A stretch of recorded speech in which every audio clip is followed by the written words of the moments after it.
다시 뵙게 돼서 반갑습니다. 옆에 있는 분들과 벌써 인사하셨겠지만 다시 한번 반갑습니다. 잘 오셨습니다. 하고 두루두루 앞뒤에 있는 분들과도요.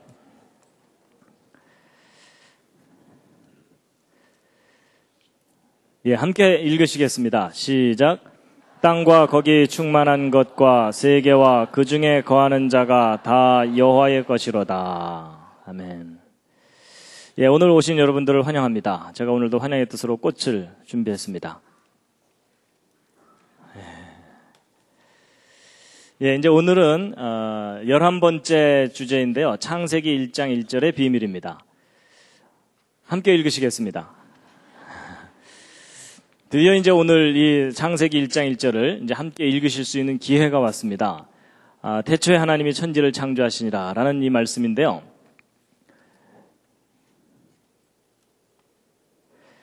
시편 19편 7절에 보면 여호와의 율법이 완전하다라는 말씀이 있는데 함께 읽으시겠습니다. 시작. 여호와의 율법은 완전하여 영혼을 소성케 하고 여호와의 증거는 확실하여 우둔한 자로 지혜롭게 하며. 영어 단어 중에 ignorance라는 단어가 있는데 잘못이 없다 이런 기본적인 뜻이 있는데 이것이 이제 성경에 적용될 때는 성경의 내용이 오류가 없다 이런 뜻으로 쓰입니다. 그 내용도 오류가 없을 뿐만 아니라 이제 그 기록의 보존성에 관해서도 이제 오류가 없는 것인데요. 보통 이제 기독교인들은 성경이 인간의 지혜로 꾸며낸 기록이 아니고 창조자 하나님이 인간에게 주신 거룩한 말씀이다 이렇게 믿고 있고 1.1획도 틀리지 않는 완전한 말씀이다라고 고백합니다. 그렇죠. 근데 이제 그렇게 우리가 이제 고백하지만 그렇다는 객관적인 증거가 뭐냐 이렇게 따지고 들면 별로 할 말이 없습니다. 너도 믿어봐 뭐 이러는 수밖에 없거든요. 근데 이제 오늘 창세기부터 시작되는 이 기록이 1.1획도 틀리지 않는 완전한 기록이라는 객관적이고 과학적인 증거를 오늘 소개해 드릴 겁니다. 하나님의 말씀이 정말 완전하다는 이제 증거를 소개해 드릴 텐데요. 그래서 이제 창세기 1장 1절의 비밀, 성경은 참으로 완전한 말씀인가 하는 내용인데, 오늘 내용도 조금 어렵습니다. 일단 수학이 나옵니다. 지금, 그래서 오늘 각오를 좀 하셔야 되는데요. 그래서 이제 처음부터 어려운 얘기를 바로 했다가는 금방 일어나서 가실 것 같아서 제가 좀 시원한, 멋있는 장면을 좀 보여드리도록 하겠습니다. 이제 곧 겨울이 오기 때문에 눈이 내릴 겁니다. 이 눈들, 온 세상에 하얗게 눈으로 덮이면 참 환상적인 모습을 우리에게 보여주는데, 여러분 이 언덕에 지금 눈이 쌓여 있는데, 이 언덕에 쌓여 있는 보물들이 보이십니까? 이게 맨눈으로는 잘 안 보이고요. 현미경으로 들여다보면 이 눈송이들이 기가 막힙니다.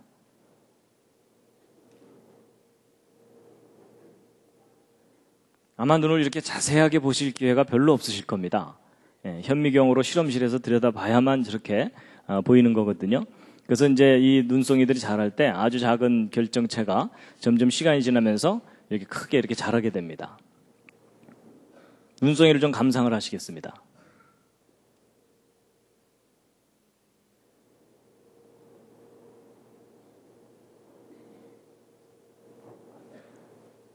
눈송이가 이렇게 아름다울 줄 모르셨죠? 기가 막힙니다. 그래서 제가요, 여름에 냉채, 하여튼 이렇게 접시에다가 저런 거 디자인해서 팔면 잘 팔릴 것 같은.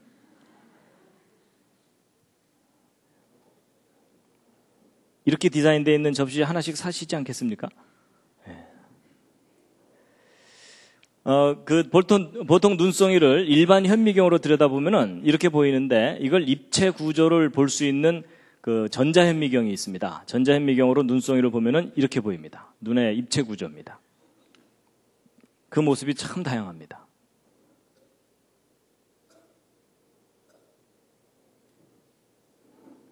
이건 꼭 장미꽃 비슷하죠? 쌀이눈 같은 거를 이렇게 단면을 보면 이렇게 되고요. 기하학적 모양도 있고요. 티테이블도 있습니다. 그리고 육각 쟁반도 있고 너무나 다양하게 결정체를 이루고 있습니다. 온갖 모양이 다 있고요. 무슨 먼지 비슷한 모양도 있고 아이스크림 녹담한 것 같은 것도 있고요. 그래서 이 부분을 확대하면 이렇게 보이고 이 부분을 확대하면 이렇게 보이고 이걸 확대하면 이렇게 보이고 이 부분을 확대한 것이 이 오른쪽 사진이고 또 이 부분을 확대한 것이 이거고 더 확대하면 이렇게 보이고 계속 확대하면 이렇게까지 보입니다. 이건 가느다란 실에 눈꽃 같은 것이 핀 그런 것이죠.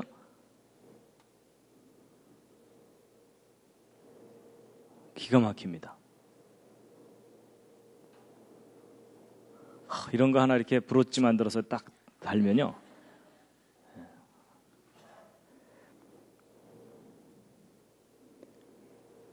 눈이 내리고 있습니다.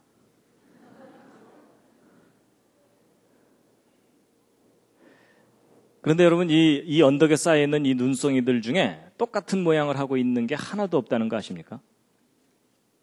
세밀하게 들여다보면 마치 우리 그 지문이 서로 다 다른 것처럼 다 다른 모양을 하고 있습니다. 뭐 눈송이의 모양이 뭐 온갖 모양입니다. 근데 기본적으로는 이제 육각형, 육각별 모양입니다. 그런데 그 변화가 너무나 무한할 정도로 다양한 모습입니다.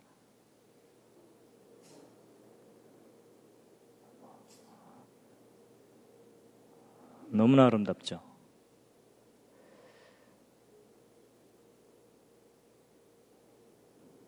예. 눈송이를 좀 보여드렸는데요. 이제 이거 보여드린 이유가 뭐였냐면 오늘 강의하려는 이 내용과 뭔가 관계가 있어서 보여드린 겁니다. 자, 여호와의 율법은 완전하다 그랬는데 그 율법에 해당되는 책이 바로 모세오경입니다. 창세기부터 시작되는 이제 그 말씀이 완전하다라는 것인데요. 보통 이제 모세오경이라고 하죠. 이 5권의 책을. 지금부터 설명드리는 이 내용은 이 호주에서 발행되는 테크니컬 저널이라고 하는 창조론 관련 논문집이 있는데 그 논문집에 1993년도에 발표된 어느 한 논문의 내용을 제가 쉽게 이해하실 수 있도록 설명을 드리는 겁니다. 그래서 그 논문의 제목은 요 밑에 이렇게 나와 있습니다. 그래서 근본적인 주장, 신성한 첫 번째 그 메시지 창세기 1장 1절 속에 초자연적인 설계의 증거가 있다 이겁니다. 이 창세기 1장 1절부터 시작되는 이 기록은 인간이 기록한 게 인간의 지혜로 기록한 게 아니라 인간을 뛰어넘는 초자연적인 어떤 존재에 의해서 우리 인간에게 주어진 메시지라는 증거가 있다는 겁니다. 그래서요, 이 창세기 1장 1절 이 히브리어 원문을 수학적으로 분석을 해본 겁니다. 그랬더니 너무나 놀라운 증거가 발견된 것인데 여러분 이 오른쪽 아래에 있는 이 파란색이 이게 뭐죠? 이게 이스라엘 국기입니다. 이스라엘 국기에 육각별이 그려져 있는데 이 이스라엘 국기의 이 육각별하고 창세기 1장 1절이 무슨 관계가 있습니다. 그리고 이 왼쪽에 있는 이 그림은 그 하나님께서 모세를 통해서 직접 지시하셔서 만들게 하신 성막입니다. 그렇죠? 근데 이 성막하고 창세기 1장 1절도 무슨 관계가 있습니다. 그래서 오늘 이런 것들에 관한 비밀을 이제 알려드릴 텐데요. 여러분 창세기 1장 1절 이 메시지를 수학적으로 분석한다는 말이 언뜻 이해가 잘 안 되시죠? 그렇죠?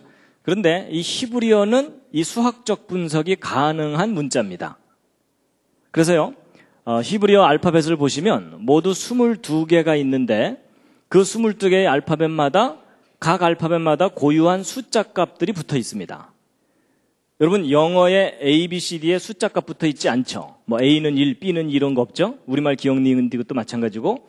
근데 이 히브리어는 알파벳마다 고유한 숫자 값이 이렇게 있어가지고 1부터 10까지, 10에서 100까지, 100에서 400까지 숫자 값이 있어서 알파벳이 곧 숫자입니다. 그래서 이런 것들은 이제 알파 뉴메릭 시스템이라 그래서 문자가 숫자 값을 갖고 있다 그렇게 하거든요. 근데 이런 구조를 가지고 있는 문자가 히브리어만 있는 게 아니고 헬라어, 라틴어 이런 것들이 숫자 값을 갖고 있는 문자들입니다. 알파벳들입니다. 그중에 가장 독특한 것이 이 히브리어입니다. 그래서 이제 이 히브리어 알파벳에 숫자 값이 있는 것에 대한 실제 예가 성경에 나옵니다. 어디에 나오냐면 여러분 마태복음 1장을 읽어보면 거기 예수님의 족보가 맨 처음에 나오죠. 그래서 아브라함과 다윗의 자손 예수 그리스도의 세계라 이러면서 예수님의 족보가 쫙 나오는데 이제 보통 사람들이 성경 한번 마음 먹고 읽어보려고 그러다가 구약은 두껍고 신약부터 읽어보자 이러고서 신약을 딱 펼치는 순간 이 족보가 나오는 바람에 포기하는 경우가 참 많습니다. 그렇죠? 근데 이제 예수님의 족보가 이렇게 길게 나오다가 17절에 그 족보에 대해서 요약이 되어 있는데 함께 한번 읽어보시겠습니다. 시작. 그런즉 모든 대수가 아브라함부터 다윗까지 14대요 다윗부터 바벨론으로 이거할 때까지 14대요 바벨론으로 이거한 후부터 그리스도까지 14대러라. 그래서 여러분 이 예수님의 족보에 14라는 숫자가 3번이나 반복해서 나오죠. 이제 보통 사람들이 마태복음 이게 읽다가 뭐 14라는 숫자가 3번이나 나오네 이러면서 그냥 넘어가거든요. 근데 여러분 저 14라는 숫자가 3번이나 반복해서 나오는 이유가 있습니다. 그게 왜 그러냐면 여러분 이 예수 그리스도가 다윗의 자손이라는 것을 강조한 거거든요. 여러분 이 14라는 숫자가 뭐하고 관계되어 있냐면 다윗이라는 이름과 관계되어 있습니다. 여러분 다윗을 히브리어로 표기하면 다위드 이래서 영어로 따지면 DWD거든요. 근데 요것에 해당되는 숫자 값을 여기서 찾아보면 4, 6, 4죠. 요걸 싹 더하면 어떻게 됩니까? 그게 14가 됩니다. 그래서 다윗이라는 이름의 숫자 값이 14입니다. 근데 여러분과 저에게는 생소하지만 이스라엘 사람들에게는 저 정도는 상식입니다. 그러면 이 14라는 숫자가 바로 다윗이라는 이름과 관계된 숫자라는 거거든요. 그러면 이제 왜 14라는 숫자를 3번이나 반복해서 썼는지 그 비밀이 풀립니다. 여러분 마태복음은 누구를 위해서 쓴 복음서냐면 이스라엘 사람들을 위해서 쓴 복음서입니다.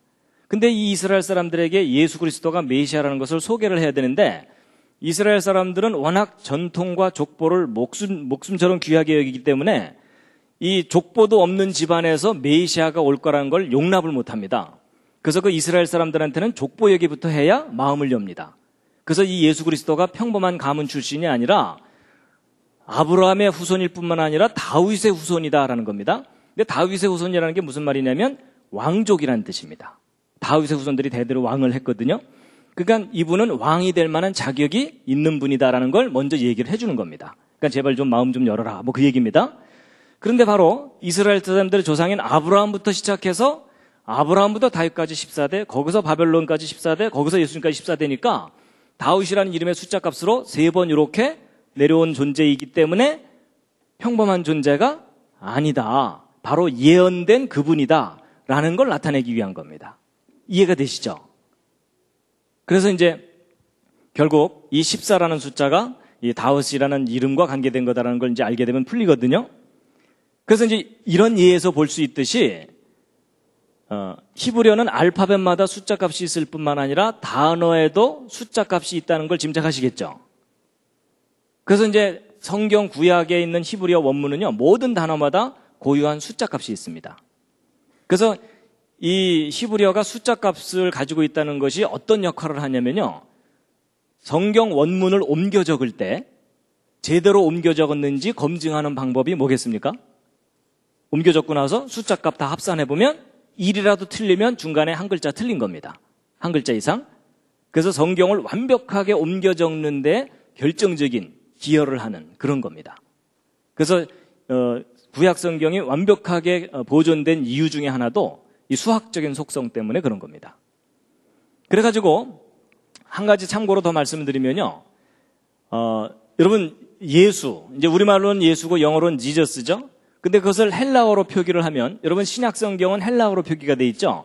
그래서 예수라는 이름은 미리 예언된 이름입니다. 그렇죠? 아들을 낳으리니 이름을 예수로 하라, 이렇게 해서 미리 예정돼 있는 이름이거든요. 근데 예수라는 이름을 헬라어로 표기하면 이렇게 되는데, 요 헬라어 알파벳의 숫자값, 고유한 숫자값들을 일일이 다 찾아서 이걸 싹 더해보면 예수라는 이름의 숫자값이 재미있게도 어떤 숫자가 나오냐면 888이 나옵니다. 평범한 숫자는 아니죠? 근데 뭐 우연히 저런 거 아니냐 이렇게 생각하실지 모르지만 이제 뒷얘기를 다 들어보시고 나면 이게 절대로 우연이 아닙니다. 저렇게 수학적으로 예수님의 이름이 이미 디자인이 돼 있었던 겁니다. 그래서 이 헬라어도 이제 숫자 값을 갖고 있고, 그래서 여러분 계시록에 보면은 이 888과 비슷한 숫자가 하나 나오죠. 그게 뭡니까? 666이 나오죠. 그래서 총명이 있는 자는 그 수를 한번 세워보아라, 이런 내용이 나오잖아요. 그래서 그 수도 바로 이제 이런 것과 관계된 그런 수입니다. 그래서 이제 이 창세기 1장 1절에 있는 이 기록을 이제 수학적으로 다 분석을 한 건데, 여기 이제 알파벳마다 숫자 값이 이렇게 있거든요. 그래서 이 표에서 이 숫자 값을 다 찾아가지고 각 알파벳의 숫자 값을 딱 이렇게 찾은 다음에 요걸 싹 더하면 그 단어의 숫자 값이 되는 겁니다. 그래서 이 7개의 숫자를 이제 계산을 해서 찾아낸 거고요. 그래서 이 7개의 숫자를 분석해 보고 나서 깜짝 놀란 겁니다. 창세기 1장 1절이 완벽하게 설계된 메시지라는 걸 알게 된 겁니다. 근데 일단 우리는 창세기 1장 1절 오늘 한번 이제 읽어보시겠습니다.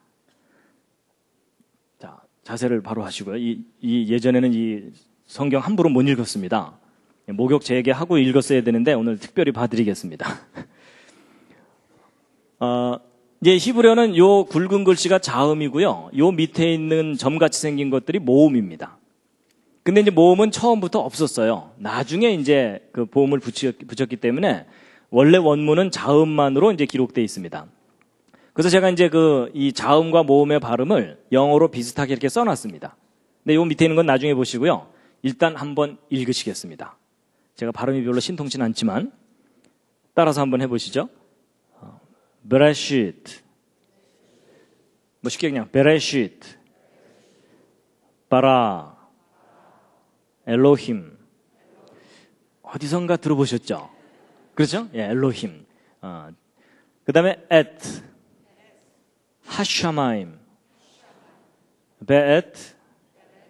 요게 이제 W인데도 여기에 독일식 발음을 해서 베 이렇게 읽는다고 합니다. 예, 베엣, 하아렛. 어떻게 좀 감동이 오십니까? 거의 머리털 나고 처음 읽으시잖아요. 대부분의 사람들이요. 예. 2번 읽고 외우시겠습니다. 자, 한번 따라 읽으시겠습니다. 베라시트, 바라, 엘로힘, 앳, 하샤마임, 베엣, 하아렛. 그래서 여러분 이 뜻은요, 이 베라시트 제가 밑에 다 써놨습니다. 태초에. 바라라는 단어는 창조하셨다. nothing에서 something을 창조할 때 쓰는 단어입니다. 그 다음에 엘로힘, 전능자 하나님입니다. 하나님의 가장 고유한 이름은 여호와입니다. 그렇죠? 그런데 이제 엘로힘은 전능자 하나님이라는 그런 의미입니다. 그 다음에 에트는 어떤 목적을 나타내는 단어의 앞에 붙이는 건데요. 여기는 요 샤마임이 하늘입니다. 요 앞에는 요 하는 영어로 따지면 정관사 더입니다. 그래서 하늘을 이렇게 돼 있습니다. 그리고 요 베트 할 때 요 뒤에 있는 요 에트는 요 앞에 있는 에트하고 똑같고 여기 꼬부라진 거 하나 붙어 있죠. 요게 영어로 따지면 end입니다. 그리고 이제 아레츠가 땅이고 요 앞에 있는 요 하는 정관사 더입니다. 그래서 태초에 창조하셨다 하나님께서 하늘을 그리고 땅을 이렇게 돼 있습니다. 그래서 우리말 성경은 천지를 하고 한 단어로 되어 있는데 히브리어는 하늘, 땅이 이렇게 나눠져 있습니다. 그래서 한 번 더 읽고 외우시겠습니다. 자, 2글자씩 읽겠습니다. 베레시트 바라, 엘로힘, 앳 하샤마임, 베엣 하아렛. 자, 한번 읽어보시죠, 혼자서.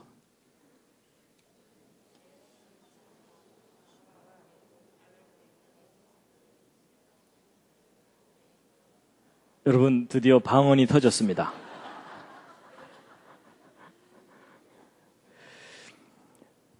다 같이 한번 읽어보시겠습니다. 시작. 베레시트 바라 엘로힘 앳 하샤마임 베엣 하아렛. 예, 이제 바로 이제 이렇게 되는데요. 자, 여러분 이 창세기 1장 1절을 이게 이 숫자들을 수학적으로 분석한다라고 하면 이제 어떤 분들은 좀 저거 좀 이상하다 이런 생각이 드실 거예요. 뭐냐면 여러분 우리말 한글 맨 처음 훈민정음 창제됐을 때에도 사이시옷, 아레야 이런 거 있었죠. 근데 그게 중간에 없어졌잖아요. 근데 마치 그런 것처럼 이 히브리어 알파벳 22개도 원래 22개가 아니고 한 25개 됐는데 중간에 몇 개가 빠져나가거나 이러면은 이 숫자 값들이 다 틀려지게 되죠. 그럼 저 숫자 값들이 시대마다 자꾸 틀려진다면 이 창세기 1장 1절을 수학적으로 분석한다는 게 의미가 있겠어요? 없겠어요? 그게 의미가 없습니다. 그래서 우리가 이제 먼저 뭘 좀 확인해 봐야 되냐면 이 히브리어 알파벳 22개와 그 순서와 개수가 정말 변함이 없었는지 고유한 것인지를 확인 좀 해봐야 됩니다. 그래서 이제 그 확인을 좀 시켜드리면 이런 게 있습니다. 그러면 시편 111편 같은 경우 우리말 성경으로 읽으면 내용은 참 좋은데 번역을 해놨기 때문에 시의 운율이라든지 이 시적인 규칙성이 다 깨져 있습니다. 그렇죠? 그런데 이 시편 111편 원문을 보게 되면은 여러분 히브리어는 이제 시는 이렇게 행으로 되어 있잖아요. 근데 재미있는 것이 각 행의 첫 번째 단어의 첫 번째 알파벳을 쭉 따라가 보면 이게 무슨 순서냐면 히브리어의 알파벳 순서입니다. 그러니까 이게 삼행시를 지은 게 아니고 영어로 따지면 A로 시작되는 단어로 한 행, B로 시작되는 단어로 한 행, C로 시작되는 단어로 한 행, 이런 식으로 시를 지은 겁니다. 참 신기하죠? 근데 이런 시가 어쩌다 하나 있는 게 아니라 시편 속에 여러 편이 있습니다. 그래서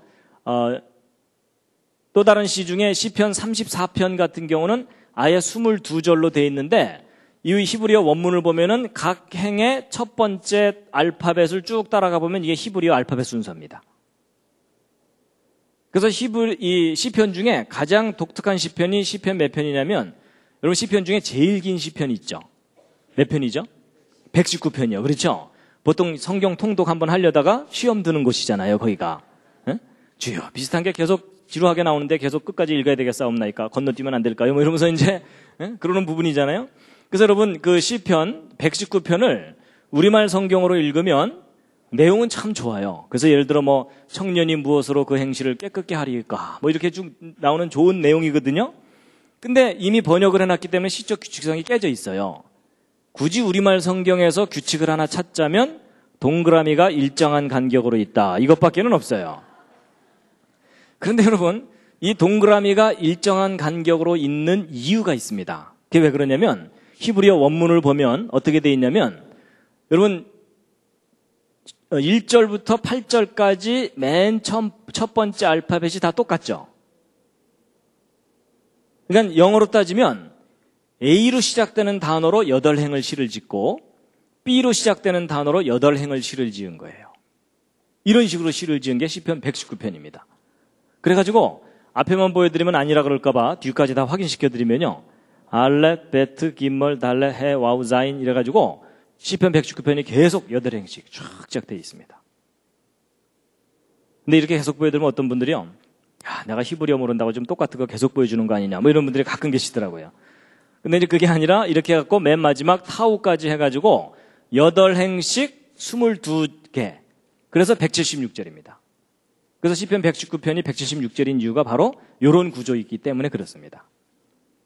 그래서 이 시편 119편은요. 각 행마다 어떤 단어가 꼬박꼬박 하나씩 들어있냐면 말씀과 관계된 단어가 꼬박꼬박 들어있습니다. 그래서 말씀, 율례, 계명, 법도, 규례 이런 단어가 그래서 시편 119편은 하나님의 말씀을 찬양한 시입니다.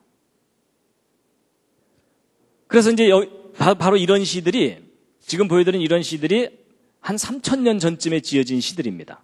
근데 3,000년 전에 알파벳 개수와 순서하고 지금 현재 알파벳 개수와 순서가 똑같습니다.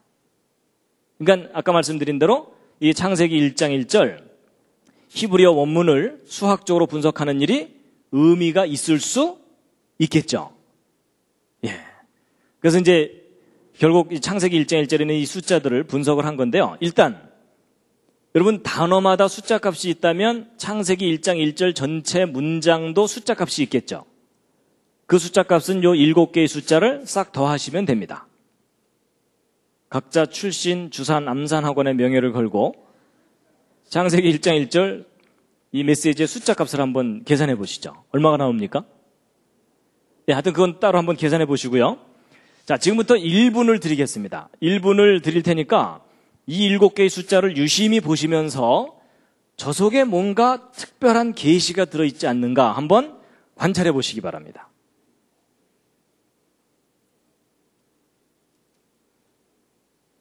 저 7개의 숫자 속에 너무나 놀라운 비밀이 들어있습니다.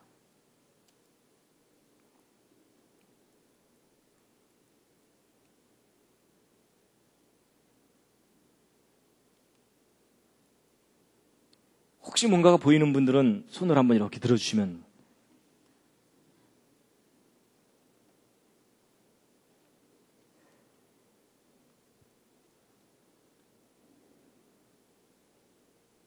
뭐가 좀 보이십니까? 예, 한 분이 손을 살짝 드시셨는데요. 자,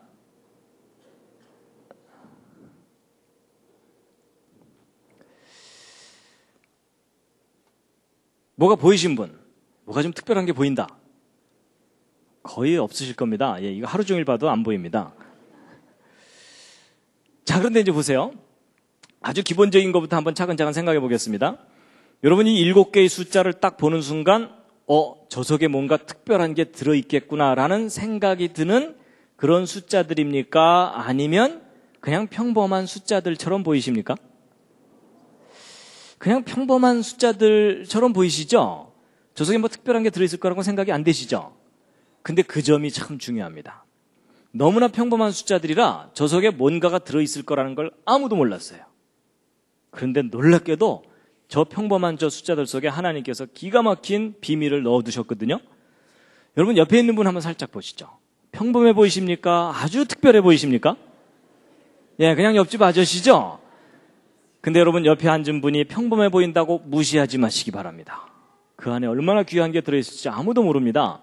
여러분 보통 예수님이 등장하는 그 영화 같은 걸 보면 예수님이 참 미남으로 나오죠. 근데 그게 별로 성경적이지 않다는 거 아십니까?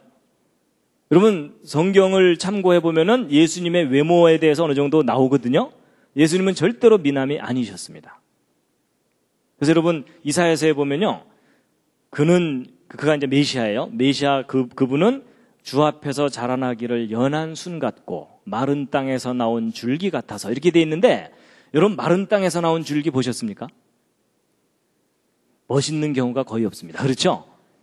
빌빌빌 해갖고 도대체 저게 구실이나 제대로 할까 이럴 정도로 아주 볼품없거든요. 그래서 우리의 보기에 흠모할 만한 것이 없도다 이렇게 돼 있어요. 예수님의 그 외모에 관해서. 그래서 여러분 여기 계신 분 중에 제일 잘생긴 분은 결코 예수님을 닮은 분이 아닙니다. 상당히 위로가 되시죠? 그래서 여러분 평범하다고 무시하시면 안 됩니다.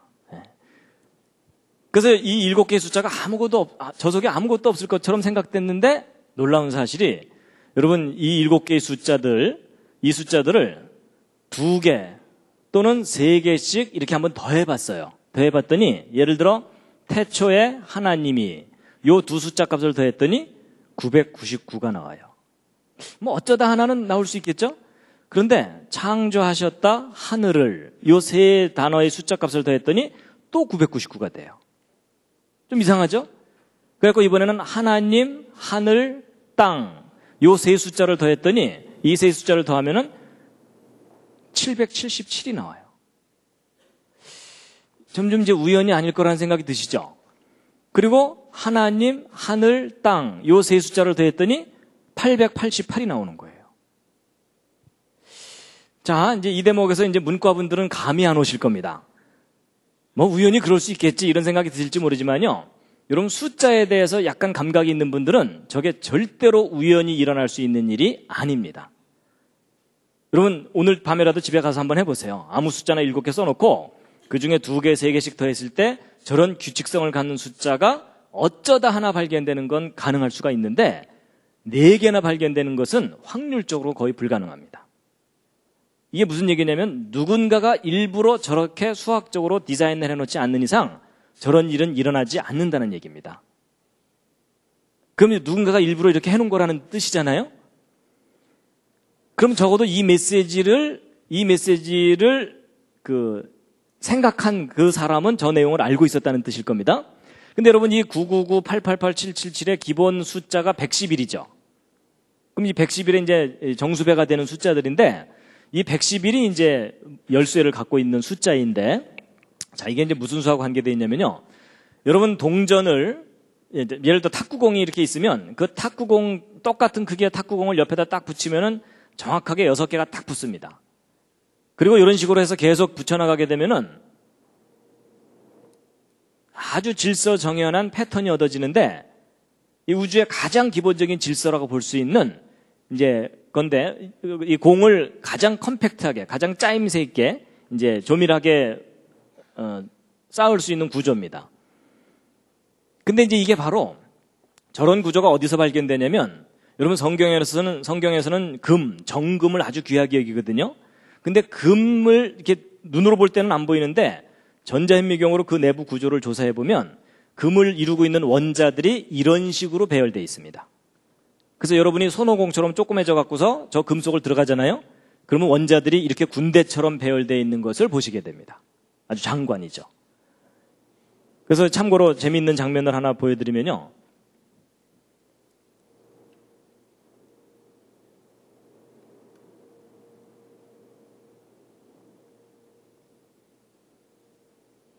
여러분 이게 이제 금 원자 배열이거든요.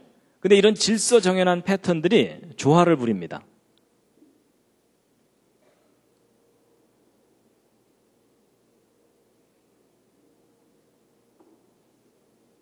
매직입니다.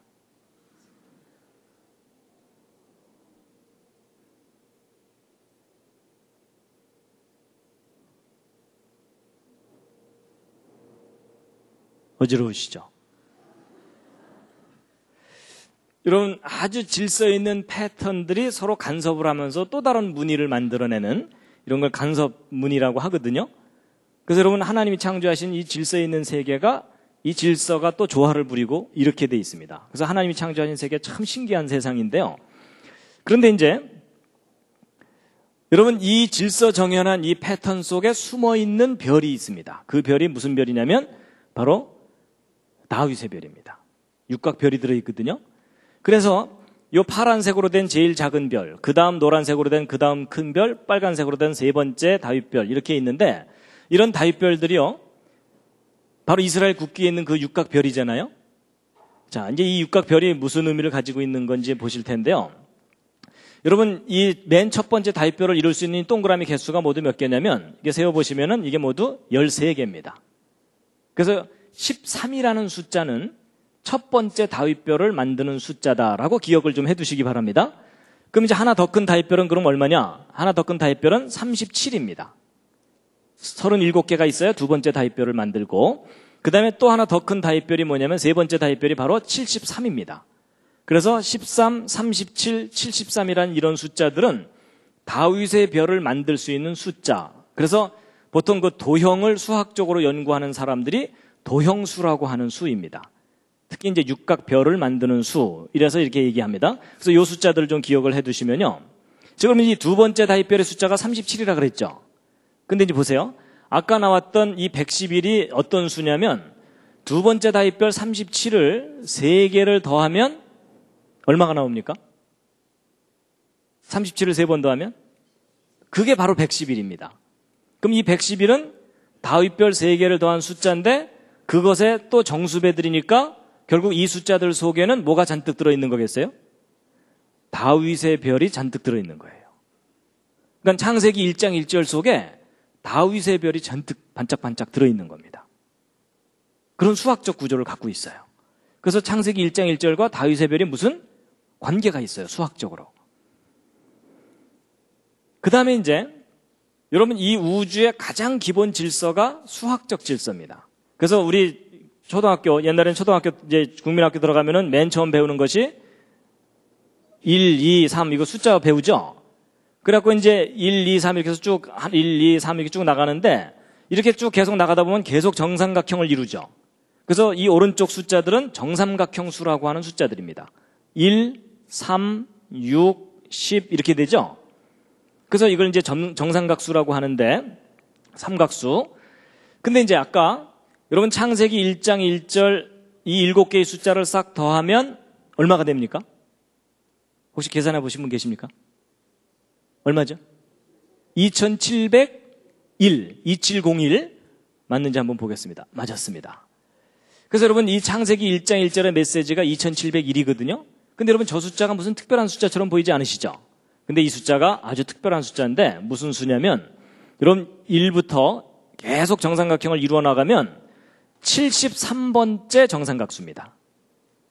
2701이. 그럼 이게 무슨 말이냐면 이 중에 1이라도 빠지거나 1이 더 들어가면은 정삼각형이 안 된다는 뜻이죠. 정확하게 73번째 정삼각수예요. 그래서 창세기 1장 1절 메시지의 숫자 값이 정삼각형을 이루고 있는 거예요.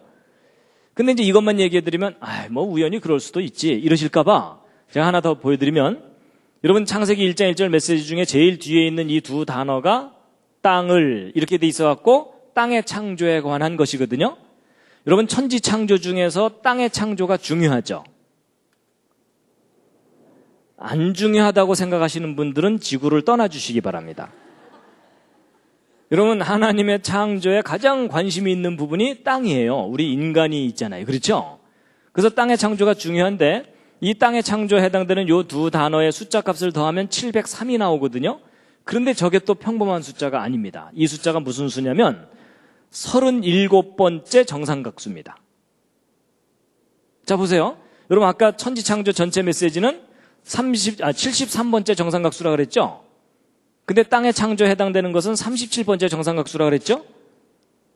둘 다 정삼각수예요. 근데 재미있는 것은 37과 73을 곱하면 도로 2701이 됩니다. 아직 정신을 잃으시면 안 됩니다. 이게 무슨 얘기냐면 이 창세기 1장 1절이 너무나 완벽하게 수학적으로 짜여져 있는 거예요. 신기하죠? 야, 이거 우연히 저럴 수 있는 게 아닌데? 그래가지고, 야, 이거 창세기 1장 1절 이거 너무 신기한데? 근데 여러분 아까 보세요. 37, 73. 어디선가 본 듯한 숫자죠? 이게 바로 아까 다윗의 별 숫자들이었어요. 놀랍게도 다윗의 별 숫자 값들을 곱했더니 천지창조 숫자 값이 나오는 거예요. 그러니까 창세기 1장 1절과 다윗의 별이 너무나 완벽하게 수학적 조화를 이루고 있는 거예요. 그래갖고 이게 뭐 창세기 1장 1절 이거 너무 신비로운 메시지다. 응? 수학적 구조가. 그래서 이번에는 뭘 또 들여다봤냐면요. 야, 혹시 이 알파벳 개수에도 무슨 의미가 있는 게 아니냐. 이래갖고 여러분 첫 단어 알파벳 6개입니다. 모음은 안 따지고 자음만 따지는 겁니다. 두 번째 단어 3개, 5개, 2개, 5개, 3개, 4개 이렇게 있고 창세기 1장 1절을 이루고 있는 알파벳 개수는 모두 28개예요. 근데 여러분 첫 단어, 첫 문장이잖아요. 여러분 성경에서는 항상 첫 번째 것을 중요하게 여기죠. 그럼 이제 첫 단어가 6개, 첫 문장이 28개인데 여러분 6하고 28이라는 숫자가 무슨 특별한 숫자처럼 여겨지지 않으시죠? 근데 여러분 이것은 수학자들에게 아주 특이한 숫자입니다. 수학자들이 완전수라고 부르는 수입니다. 퍼펙트 넘버. 이건 무슨 뜻이냐면요. 여러분 6이라는 숫자는 1로도 나눠지고 2로도 나눠지고 3으로도 나눠지죠. 근데 자기를 나눌 수 있는 숫자를 싹 더하면 자기 자신이 되는 수를 완전수라고 얘기합니다. 성경적인 의미의 완전수가 아니라 수학적 완전수. 그리고 28도 마찬가지입니다. 28도 1로도 나눠지고 2로도 나눠지고 4로도 나눠지고 14로도 다 나눠지죠. 이 말이 잘 이해가 안 가시는 분들은 회개하셔야 됩니다. 분명히 학창시절에 심히 조르신 겁니다. 그런데 자기를 나눌 수 있는 숫자를 싹 더하면 자기 자신이 되는 수예요. 이런 걸 완전수라 그래요. 근데 희한하게도 첫 번째 단어의 알파벳 개수와 첫 문장의 알파벳 개수가 둘 다 완전수인 거예요. 그래서 이제 뭐 6도 완전수고 28도 완전수니까 어떤 분들도 생각하기를 야 이게 뭐 자주 있는가 보다. 50쯤에도 완전수가 또 있고 100쯤에도 또 있고 자주 있나? 아닙니다. 여러분 이런 놀라운 특징을 가진 완전수는 1부터 3천만까지 3천만 개의 숫자 중에 4개밖에 없습니다. 그 중에 첫 번째 완전수가 첫 단어의 알파벳 개수, 두 번째 완전수가 첫 문장의 알파벳 개수인 것도 우연일 수도 있겠지만 지금까지 상황으로 봐서 이제 또 우연이 아닐 가능성이 높죠? 누가 일부러 이렇게 한 거라는 거예요? 그리고 또 재밌는 것은 이 6하고 28이 아까 말씀드렸던 정삼각수 중에 세 번째 정삼각수, 일곱 번째 정삼각수예요. 그러니까 얘네들은 완전수이면서 정삼각수이기까지 한 거예요. 근데 여러분 아까부터 이상하게 3이라는 수하고 7이라는 숫자가 좀 자주 나오죠. 그래서 창세기 1장 1절을 보면은 희한하게도 이 다윗의 별과 관계된 숫자들의 완벽한 조화를 이루고 있어요. 잠시 기지개 한번 켜시겠습니다. 지금 상당히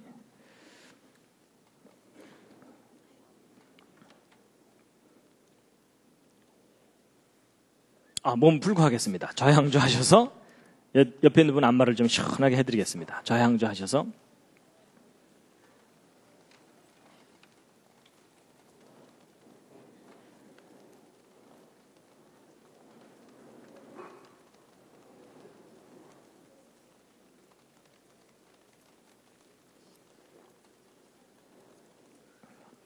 혼자 계신 분들은 혼자서라도 좀 이렇게 팔을 좀 이렇게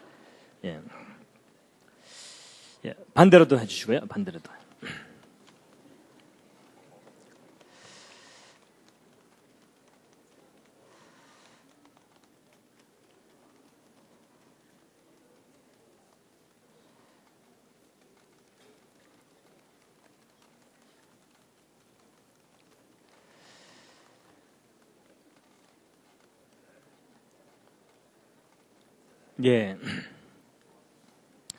그 숫자만 나오면 아무 생각이 없어지는 분들은 오늘 너무 무리하지 마시고요. 그냥 졸다깨다 그냥 이렇게 감상만 하셔도 됩니다. 오늘은 하여튼 제 강의 후반부는요, 아무래도 이과분들을 위한 강의입니다. 그동안 널리 소외됐던 그분들에게 이제 성경의 놀라운 비밀을 알려드리는 건데요. 자, 보세요. 여러분, 이 세 번째 다윗별 73하고 이 두 번째 다윗별 37과의 관계가 또 어떤 면이 있냐면 이런 게 있습니다. 여러분, 이 세 번째 다윗별 가운데 정육각형 하나 들어있죠. 그럼 이 정육각형을 똑 떼어내면 이게 바로 32번째 다윗별하고 숫자가 똑같습니다. 무슨 말이냐면 이 가장자리에 있는 걸 하나 딱 떼어서 여기로 싹 돌려놓으면 두 번째 다윗별이 돼버리죠. 그러니까 큰 다윗별 안에 작은 다윗별이 정육각형으로 들어있는 거예요. 이게 37입니다. 그래서 요 두 다윗별의 숫자 값을 곱하면 천지창조 숫자 값이 나오죠? 그런데 요 두 번째 다윗별 안에도 정육각형이 하나 들어있죠? 요거 똑 떼어내면 요게 얼마냐면 요게 19입니다. 근데 재밌는 건 요 두 숫자를 곱하면 아까 그 땅의 창조 숫자 값이 나옵니다. 희한하죠? 그리고 요거보다 하나 작은 다윗별이 13이고 또 요 안에 있는 정육각형이 7이거든요. 근데 이 7, 13, 19, 37, 73 이 육각형이나 육각별을 이루는 이 숫자들은 수학으로 보면은 이게 다 소수입니다. 소수는 영어로 프라임 넘버라 그래서 1과 자기 자신 이외에는 안 나눠지는 숫자입니다. 뭐 2로도 안 나눠지고 3으로도 안 나눠지고 다른 수로 나눠지지 않는 수예요. 그런 희한한 숫자들로 창세기 1장 1절에 이루어져 있습니다. 근데 여러분 이 다윗의 별은 기본적으로 정삼각형과 정육각형이죠. 근데 여러분 정삼각형과 정육각형의 가장 작은 단위가 3하고 7입니다. 근데 여러분 성경에서 3이라는 숫자가 기본적으로 상징하는 것이 뭐죠? 하나님의 신성에 관한 수입니다. 그렇죠? 성부, 성자, 성령. 7은 기본적으로 무슨 의미가 있죠? 하나님의 천지창조수입니다. 그렇죠? 6일 동안 창조하시고 하루를 쉬셨죠? 그래서 이 두 숫자가 뭐냐면 하나님의 천지창조 이렇게 풀이될 수 있는 숫자거든요. 근데 여러분 아까 37, 73이 다 3하고 7로 이루어진 수들이잖아요. 그렇죠? 하나님의 천지창조와 관계된 수들입니다. 그래서 여러분 우리가 살고 있는 이 물리적인 우주는 기본적으로 시간과 공간과 물질이라는 것으로 이루어져 있습니다. 그런데 그 시간은 과거, 현재, 미래라는 속성이 있고 공간은 X, Y, Z 세 축이 있어야만 표현이 가능합니다. 그래서 3차원이라 그러죠. 그 다음에 물질은 기본적으로 고체, 액체, 기체가 세 가지 형태가 있거든요. 그래서 희한하게도 이 우주는 3이라는 속성으로 이렇게 짜여져 있습니다. 그래서 이제 저것을 나름대로 이렇게 생각하는 분들이 있습니다. 이 우주를 창조하신 창조자 하나님께서 우리 사람에게 하나님 자신의 모습을 세 가지로 표현하셨거든요. 아버지 하나님, 아들로서 이 땅에 오신 하나님, 성령 하나님. 그래서 창조하신 그 하나님의 그 삼위의 그 속성이 그분이 창조하신 이 우주 안에 이러한 패턴으로 표현되어 있는 게 아니겠느냐라고 이해를 하는 분들도 있습니다. 그건 참고로 말씀을 드렸고요. 그래서 어쨌든 이 창세기 1절이 놀랍게도 다윗의 별과 아주 강하게 관련이 되어 있는데요. 아까 제가 그 눈송이를 보여드렸던 이유가 이제 바로 그겁니다. 여러분 보세요. 이 눈송이를 보시면은 다윗의 별 모양이죠. 그렇죠? 여러분 이스라엘 국기도 그 속에 다윗별이 있잖아요. 저 다윗의 별이 어떤 메시지하고 관련이 있다고요? 태초에 하나님이 천지를 창조하시라는 메시지예요. 그래서 그 다윗의 별, 그러니까 창세기 1장 1절을 의미하는 상징이 다윗의 별입니다. 그러니까 이스라엘 국기가 펄럭일 때마다 무슨 메시지가 펄럭이는 거겠어요? 태초에 하나님이 천지를 창조하시니라라는 메시지가 펄럭이는 겁니다. 여러분 그 보통 그 자동차 타고 가다 보면은 빨간 바탕에 하얀 줄 하나 있는 거 있죠? 그게 무슨 뜻입니까? 진입 금지죠. 그렇죠? 아니 제가 무슨 말을 하려는 거냐면요. 여러분 팻말에다가 진입 금지 이렇게 써놓는 것보다는요. 동그라미에다가 하얀 바탕만 딱 그려놓고 나면 멀리서도 보면서 아 절로는 들어가지 말라는 거라는 것을 아주 금방 알 수 있죠. 그런 걸 상징이라고 얘기하잖아요. 마찬가지입니다. 태초에 하나님이 천지를 창조하시라는 이 긴 메시지를 하나의 상징으로 딱 표현한 상징이 그게 뭐겠습니까? 그게 다윗의 별입니다. 그러니까 우리가 다윗의 별을 보면 어떤 메시지를 떠올려야 돼요? 이걸 이제 이 내용을 알았다면 태초에 하나님이 천지를 창조하시니라. 이제 이해가 좀 되셨습니까? 그럼 여러분 이 눈송이 디자인하신 분이 누구죠? 하나님이시죠. 그럼 하나님께서 저 눈송이 굳이 저런 모습으로 디자인을 하셨잖아요. 그러면 저 눈송이가 우리에게 상징하는 메시지가 뭐겠습니까? 태초에 하나님이 천지를 창조하시니라. 그럼 여러분 겨울에 하늘에서 눈이 내릴 때마다 뭐가 내려오는 거겠어요? 하늘에서 엄청난 메시지가 펑펑 내려오는 거예요. 그럴 줄 모르셨죠? 하늘에서 내려올 때마다. 여러분 이럴 때 쓰는 말이 뭔지 아세요? 귀 있는 자는 들을지어다. 그래서 여러분 금년 이제 곧 첫눈이 내릴 거 아닙니까? 괜히 좋아하지 마시고요. 첫눈이 내릴 때 하늘에서 무슨 메시지가 펑펑 내리겠어요? 태초에 하나님이 천지를 창조하시니라. 그 메시지가 하늘에서 내려오는 겁니다. 여러분 하나님께서 눈송이 만드시면서 얘네들이 왜 자꾸 육각형만 되냐 뭐 이러셨을까요?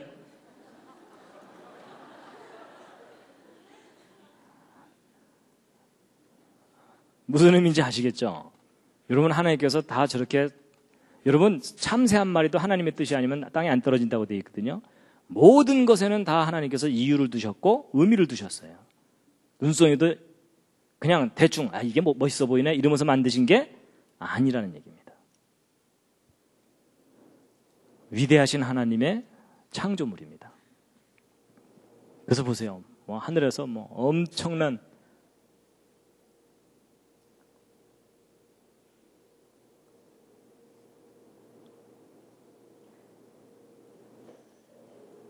이 눈송이 속에 그 메시지가 들어있는 줄 모르셨죠?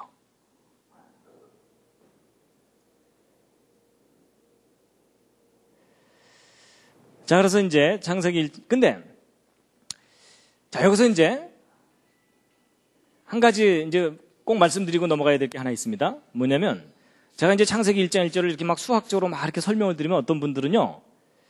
좀 부정적인 생각을 하더라고요. 별 이상한 짓을 다 하네. 뭐 이런 반응을 보이는 분들이 실제 있어요. 근데 여러분 이제 이 부분을 차분하게 잘 생각하셔야 됩니다. 여러분 이 창세기 1장 1절 이 메시지가 인간이 꾸며낸 거라면은 좀 이상한 것일 수 있겠지만 창세기 1장 1절 이 메시지는 근본적으로 누가 우리에게 주신 메시지죠? 창조자 하나님이 우리에게 주신 메시지거든요. 그러면 이 창세기 1장 1절 히브리어 원문 속에 지금 쭉 설명드렸던 이 수학적 구조가 들어있는 것을 창조자 하나님께서 아셨을까요? 모르셨을까요? 당연히 아셨겠죠. 혹시 모르셨을까요? 모르시고 이제 쫙 선포를 해 두셨는데 나중에 막 수학자들이 저 내용을 막 발견해내니까 하나님 깜짝 놀라셔갖고 저런 게 다 들어있었네.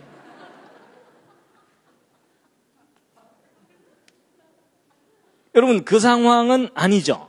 맞죠? 여러분 만약에 하나님이 모르셨다면은 하나님은 기본적으로 전능하신 분이 아니에요. 전지전능하신 분이 아닌 거예요. 그렇죠? 여러분 하나님이 의도하지 않으셨는데 또 저런 구조가 있을 수 있을까요? 아니죠. 여러분 바로 그 점을 놓치시면 안 됩니다. 여러분 우리가 차분하게 생각해보면 하나님이 아시는 정도가 아니고 저거 누가 디자인하셨겠습니까? 창조자 하나님께서 하신 일입니다. 그걸 오늘날 수학을 하는 사람들이 발견해낸 것일 뿐이고요. 그럼 우리가 이상하다고 생각할 게 아니라 왜 하나님께서 저렇게 해놓으셨을까를 이제 깨달아야만 됩니다. 맞죠? 예. 왜냐면요, 제가 이런 부분을 안 짚어드리고 제가 어디 가서 강의를 해드렸더니 저거 이단하뇨? 뭐 이러시더라고요. 그래서 이게 잘못하면 오해를 할 수가 있겠구나 싶어서 가장 기본적인 부분을 이제 짚어드린 겁니다. 예. 여러분 하나님이 의도하지 않으셨는데 저런 게 들어있을 수가 없습니다. 조작한다고 저렇게 들어가 있는 게 아닙니다. 조작한다고는 안 됩니다. 인간이 조작한다고 될 수 있는 일이 아닙니다. 자, 그런데 이제 시작입니다. 하여튼 오늘 일찍 집에 돌아가시기는 틀렸습니다. 예, 포기하시고요. 저하고 아예 오늘 이 내용을 끝내고 가셔야 됩니다. 여러분 이 세 번째 다윗별과 두 번째 다윗별 사이의 그 도형적인 관계인데요. 특히 이 두 번째 다윗별 숫자인 37이 참 신기합니다. 육각별도 이루고 있지만 아까 육각형도 이룬다 그랬죠. 그리고 이 팔각형도 37입니다.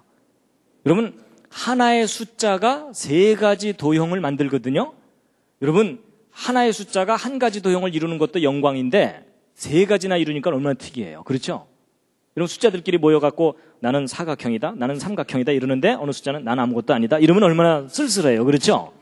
근데 이 37은 세 개나 이루어요. 그래서 이걸 수학하는 도형을 연구하는 사람들이 삼형수라고 얘기합니다. 이게 형수가 세 사람이 있다 이런 뜻이 아닙니다. 세 가지 도형을 만들 수 있는 숫자다. 그래서 아주 특이하게 여기는데 특히 여러분 그 수학에서 그 숫자를 갖고 이렇게 장난을 치는 일이 있거든요. 숫자의 조화를 이렇게 풀고 그럴 때 중요하게 사용되는 숫자가 37입니다. 근데 이제 37과 73의 도형적인 관계는요. 요 37에다가 테두리를 쫙 두르면 큰 다윗별이 되고 요 육각형에다가 6, 6이 36을 딱 두르면은 이 큰 다윗별이 되거든요.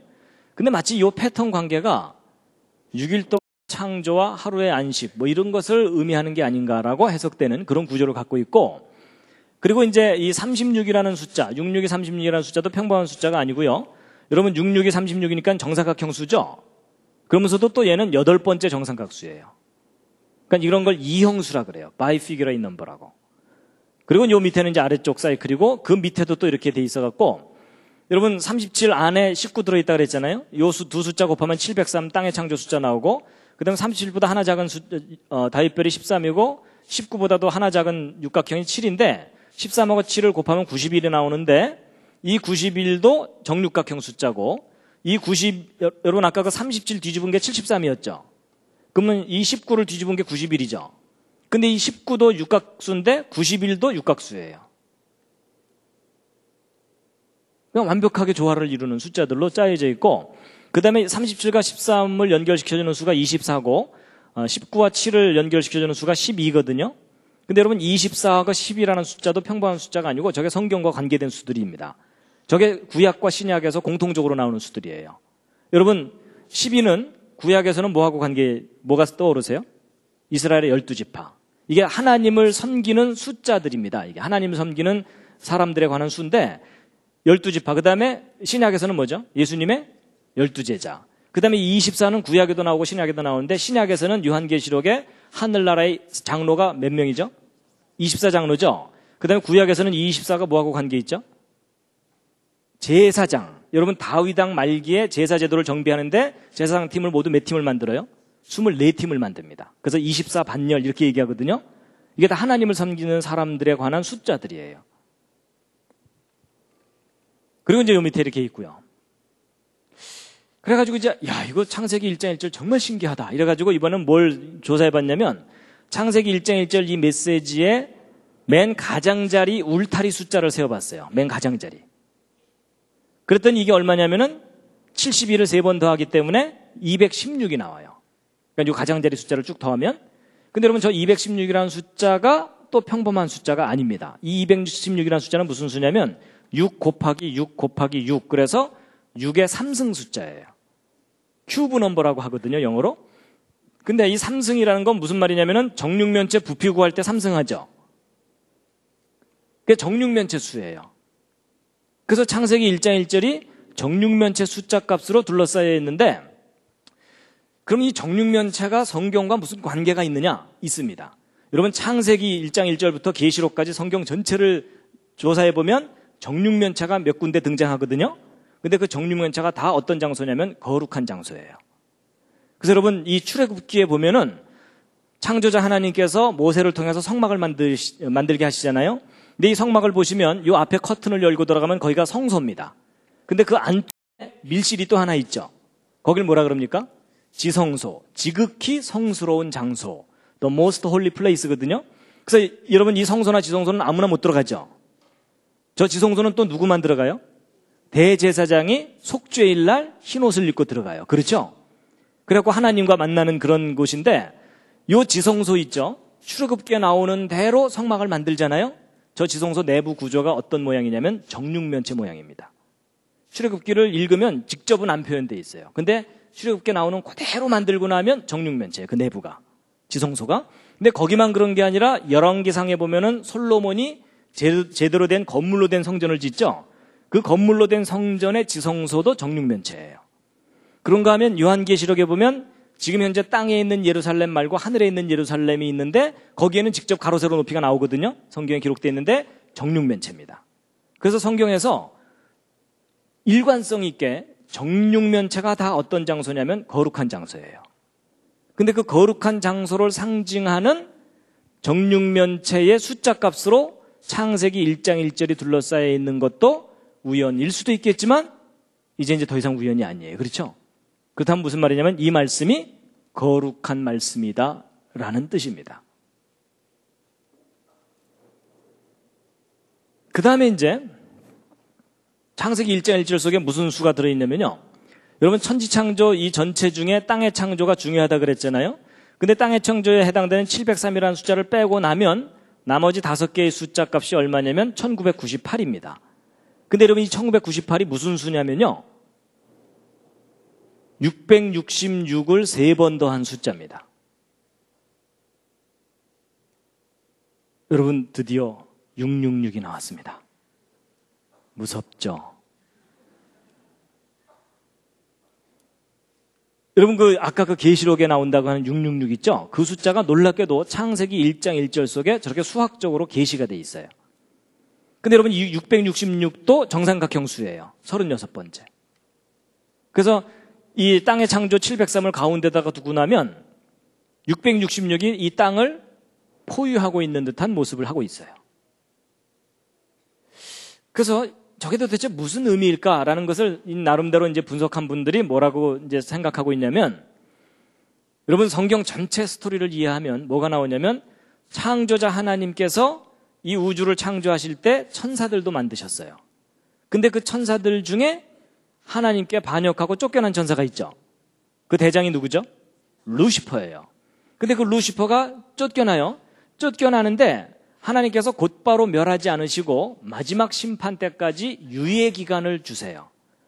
그래서 그 쫓겨난 타락한 천사들이 하늘에서 쫓겨내려와서 성경을 보면 어디에서 권세를 잡고 있다고 표현되어 있을까요?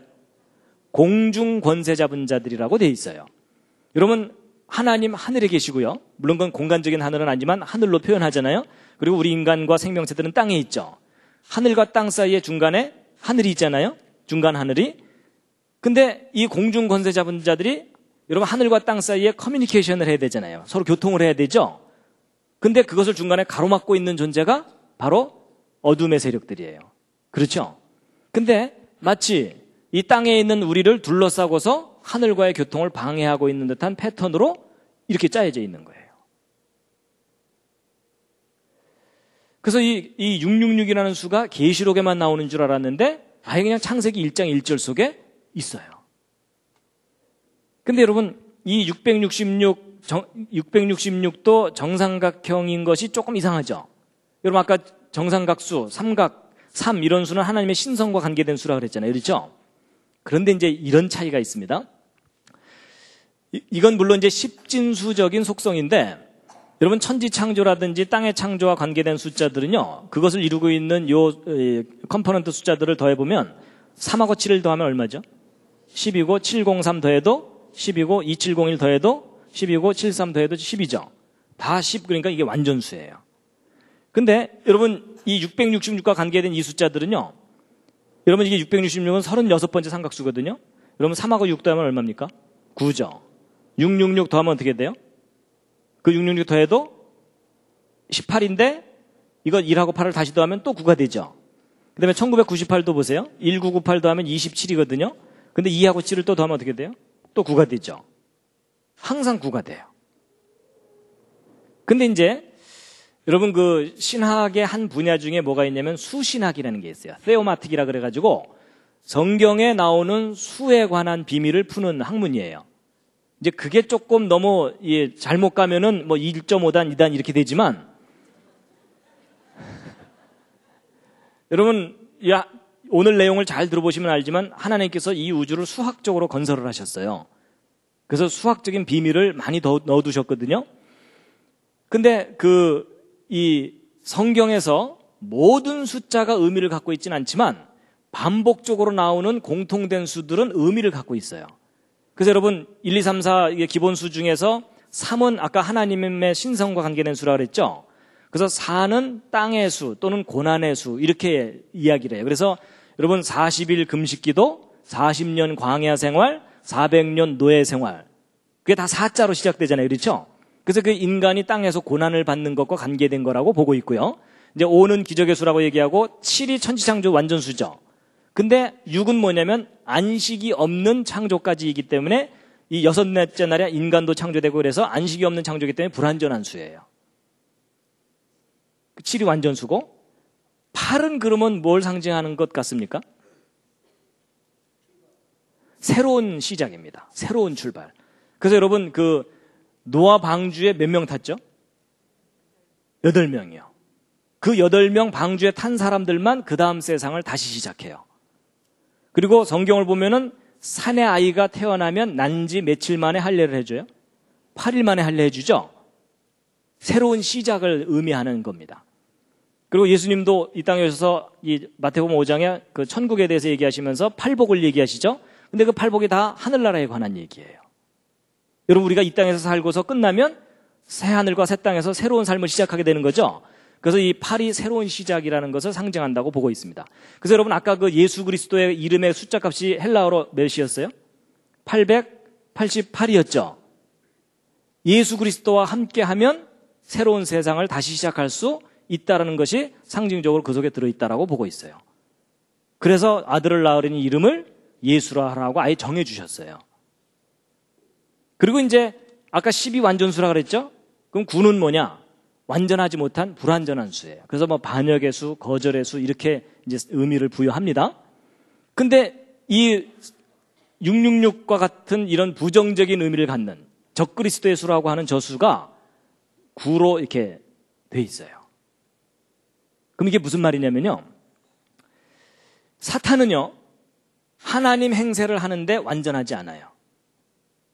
여러분 사탄의 최고의 목적이 뭘까요?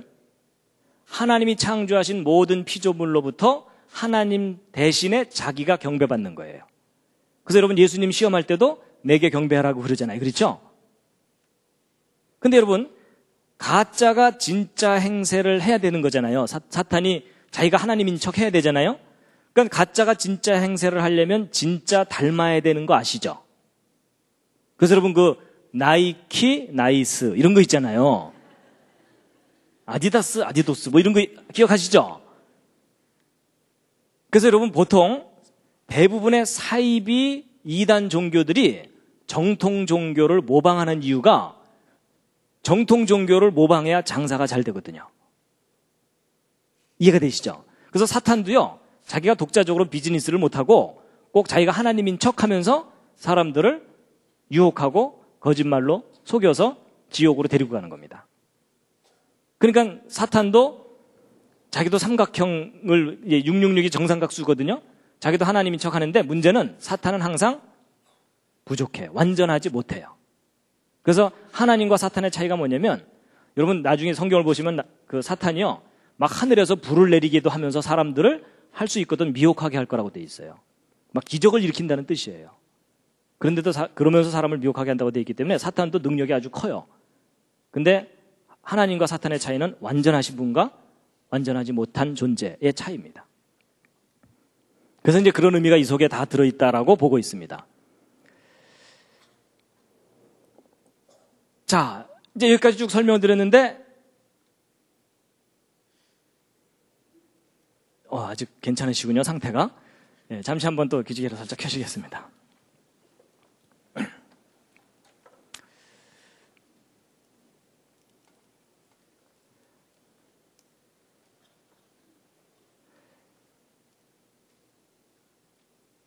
하여튼 중간에 주무셔도 괜찮습니다. 나중에 결론 얘기할 때 깨시면 됩니다. 자, 이런 모든 설명을 바탕으로 정말 중요한 결론을 오늘 말씀드리게 될 텐데요. 여러분, 이 창세기 1장 1절 속에 담겨 있는 아주 놀라운 비밀을 지금 말씀드린 건데, 어쨌거나 수학에 관심이 없으셨어도 오늘 좀 놀라셨죠? 창세기 1장 1절 속에 이런 놀라운 비밀이 들어있을 줄 까맣게 모르셨잖아요? 그래서 이제 창세기 1장 1절에 놀라운 게 들어있다는 걸 이제 알려드리고 나면 사람들이 궁금해하는 게 하나 있어요. 그게 뭐냐면 1장 1절만 그런가?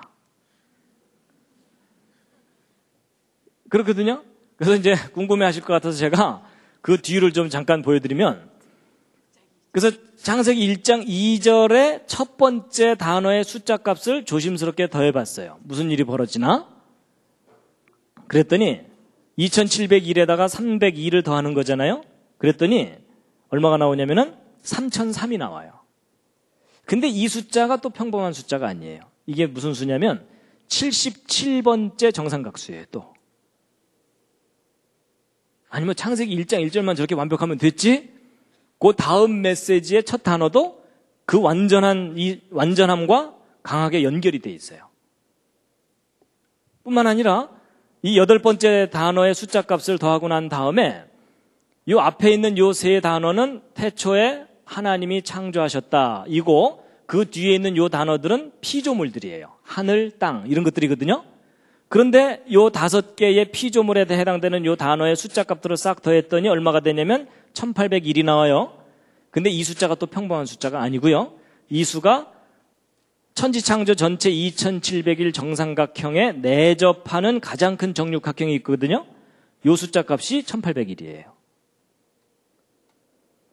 그리고 이 정육각형의 한 변의 길이가 25고 높이가 49고 맨 가장자리 둘레값이 144인데 25는 5의 제곱, 49는 7의 제곱, 144는 12의 제곱. 다 제곱수예요. 제곱수라는 얘기는 정사각형 수라는 뜻이에요. 그러면서 5 더하기 7은 12 뭐 이렇게까지 짜여져 있어요. 이제 거의 표정이 이제 포기하신 표정입니다. 네? 자, 이제 이쯤에서 빨리 결론을 좀 내달라는. 자, 그래서 이제 마지막으로 총정리한 그림입니다. 이거는요. 여러분, 요 작은 다윗별 하나가 37 다윗별이라고 한번 해보세요. 그리고 이것을 73개를 모아서 큰 다윗별을 만든 거예요. 그러니까 각각이 37인데 그게 73개 모여있으니까는 어쨌든 전체 값, 숫자 값은 2701이죠. 요게 창세기 1장 1절 메시지 숫자 값이라 그랬죠. 그러니까 창세기 1장 1절을 이제 총 정리해 놓은 다윗별이에요. 근데 요걸 분석해 보면 세 파트로 나눌 수가 있는데, 이 파란색으로 된 중심 부분, 빨간색으로 된 가장자리 부분, 그 경계면에 까만색이 이렇게 있죠. 근데 이 파란색의 개수는 19개고 까만색 별의 개수는 18개고 이 가장자리에 있는 것은 모두 66이 36, 그래서 36개인데 각각이 37이잖아요. 그래서 이 숫자 값들을 곱하면은 파란색은 703, 땅의 창조 숫자 값이 나오고, 그 다음에 이 두 번째 이 까만색은 666 숫자가 나와요. 그리고 이 가장자리 수는 이 1332가 나오는데 이게 지금 4자리의 숫자가 돼서 그렇지 1하고 2를 더하면 3이죠. 3이 아까 하늘의 수라 그랬죠. 그렇죠? 하나님 신성과 관계된 결국 무슨 얘기냐면 하늘과 땅 사이를 누가 가로막고 있어요? 666이 가로막고 있어요. 오 마이 갓. 놀랍게도 성경 창세기 1장 1절 속에 계시록에 나오는 그 내용이 계시가 되어 있는 거예요. 그래서 여러분 성경에 어떤 말씀이 있냐면요. 창조자 하나님께서 무슨 말씀하시냐면 내가 태초에 장래일을 다 말하여 놓았다. 이 얘기를 하세요. 근데 너희들이 나중에 맨 마지막에 그 모든 걸 다 확인하게 되면 꽤 놀랄 거다. 이러셨어요. 그리고 결론이 뭐냐면 그런즉 너희가 나를 여호와인 줄 알리라. 내가 이 모든 역사를 처음부터 끝까지 섭리하는 존재인 줄을 너희가 알게 될 것이다. 이런 얘기를 하십니다.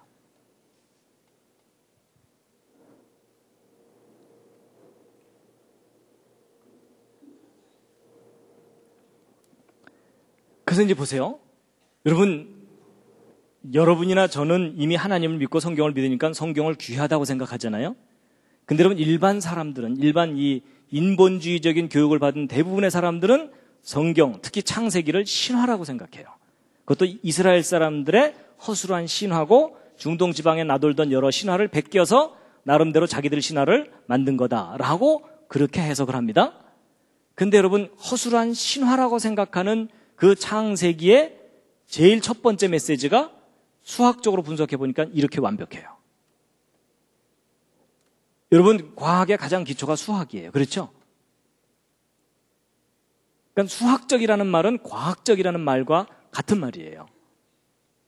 창세기 1장 1절 절대로 허술한 신화가 아닙니다. 자, 여러분 지금까지 이제 설명드린 내용 다 잊어버리셔도 괜찮습니다. 시험 안 봅니다. 시험 안 보는데요. 정말 중요한 요점을 놓치시면 안 됩니다. 그게 뭐냐면요. 여러분 이 창세기 1장 1절에 이 28개의 알파벳으로 된 이 메시지 중에 알파벳 하나라도 빠지거나 다른 알파벳이 끼어 들어가면 이 숫자 값들이 틀려지죠. 근데 여러분 이 숫자 값들이 1이라도 틀려지면 지금까지 여러분들에게 설명드렸던 그 완벽한 구조가 안개처럼 사라져 버려요. 맞죠? 알파벳 하나라도 잘못되면. 여러분 혹시 성경 말씀 중에 뭐 떠오르는 말씀 있지 않으십니까? 1.1획이라도. 여러분 2000년 전에 창조자 하나님께서 사람의 모습으로 오셨어요. 예수 그리스도이시죠. 그렇죠? 근데 그 예수 그리스도께서 마태복음 5장에 산상수훈 중에 무슨 말씀을 하시냐면 내가 율법이 뭐냐면 이 모세오경이에요. 그렇죠? 창세기부터 시작되는 율법이나 선지자나 폐하러 온 줄로 생각지 말라. 자, 이제 내가 왔으니까 율법 없던 걸로 치자. 이러려고 오셨다는 게 아닙니다. 폐하러 온 것이 아니고 완전케 하려고 왔다. 그러시면서 그 다음 하시는 말씀이 뭐냐면 내가 진실로 너희에게 이르노니 천지가 없어지기 전에는 이 율법에 이 창세기부터 시작된 이 율법에 1.1획이라도 반드시 없어지지 아니하고 다 이루리라 하신 그 말씀이 사실입니다. 여러분 이 창세기부터 시작되는 이 말씀 중에 인간이 마음에 안 든다고 알파벳 하나라도 빼뜨리거나 다른 알파벳을 집어넣게 되는 순간 그 완전한 메시지가 사라져버립니다. 그 완전함이.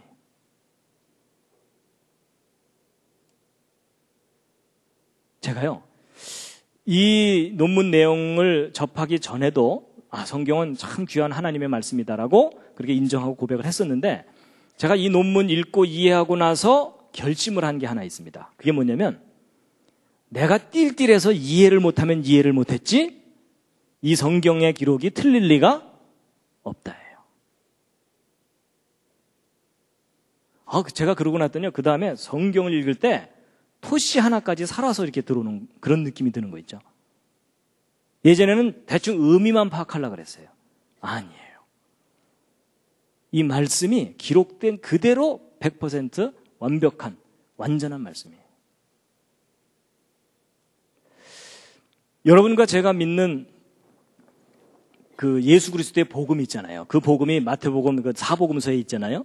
근데 여러분 그 사복음서의 그 신약의 근거가 되는 게 구약이죠.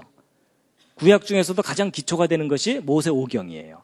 그래서 여러분 예수님께서 이 땅에 오셨을 때 항상 뭐라 그러셨냐면 모세의 글에 뭐라고 기록되어 있느냐 이걸 항상 얘기하시잖아요. 그러니까 모든 성경의 가장 기초가 모세오경이에요. 그 중에서도 창세기가 가장 기본 기록이에요. 그 중에서도 오늘날 현대인들이 제일 안 믿는 데가 어디입니까? 창세기 1장부터 11장까지. 아브라함 이후는 축복받으려고 많이 믿어요. 그렇죠? 근데 그 이전은 거의 신화 취급하면서 안 믿어요. 그걸 사실로 믿질 않아요. 근데 1장부터 11장까지 내용 중에 제일 중요한 게 천지창조예요. 창세기 1장. 그 중에 가장 기초가 되는 말씀이 뭡니까? 창세기 1장 1절이에요. 여러분, 기독교 신앙의 가장 기초가 창세기 1장 1절이잖아요. 그 기독교 신앙을 떠받치고 있는 그 첫 번째 메시지가 지금 보신 것처럼 이렇게 완전해요. 여러분 성경 말씀은 인간이 인정한다고 완전한 게 아니고요. 여러분이 오늘부터 인정 안 하셔도 그것과 아무 상관없이 성경 말씀이 그 자체로 완전합니다. 제가 이 사실을 깨닫고 나서요. 야, 내가 얼떨결에 믿었는데 제대로 믿고 있구나. 여러분 그게 은혜예요. 여러분이나 저나 뭐 저거 알고 믿었습니까? 모르고 믿었잖아요. 그렇죠? 잘 안 믿어지면 믿습니다 하면서 숫자에 힘 많이 주면서 하여튼 버텨왔잖아요. 그렇죠? 그런데 믿고 났더니 제대로 믿고 있는 거란 겁니다. 여러분 지구상에 있는 그 수많은 종교의 그 경전 중에 이렇게 완전한 메시지가 있으면 한번 가져 나와 보세요. 이건 객관적으로 완전한 메시지. 그래서 여러분 인간이 태어나서 죽을 때까지 수많은 메시지를 듣고 살아요. 밥 먹어라, 학교 가라 뭐 이러면서 듣고 살잖아요. 근데 인간이 귀로 들을 수 있는 메시지 중에 가장 완전한 메시지가 태초에 하나님이 천지를 창조하시니라. 그 메시지입니다. 저는 저 말씀이 믿어진다는 게 기적입니다. 기적.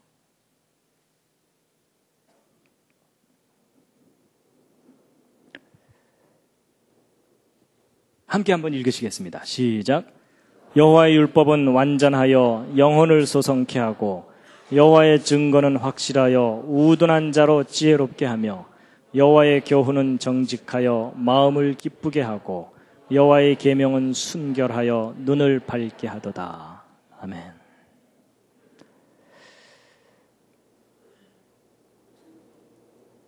여러분 아까 그 예수님이 하신 말씀 마태복음 5장이요. 함께 읽으시겠습니다. 시작.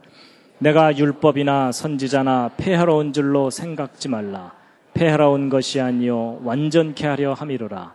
진실로 너희에게 이르노니 천지가 없어지기 전에는 율법의 1.1획이라도 반드시 없어지지 아니하고 다 이루리라.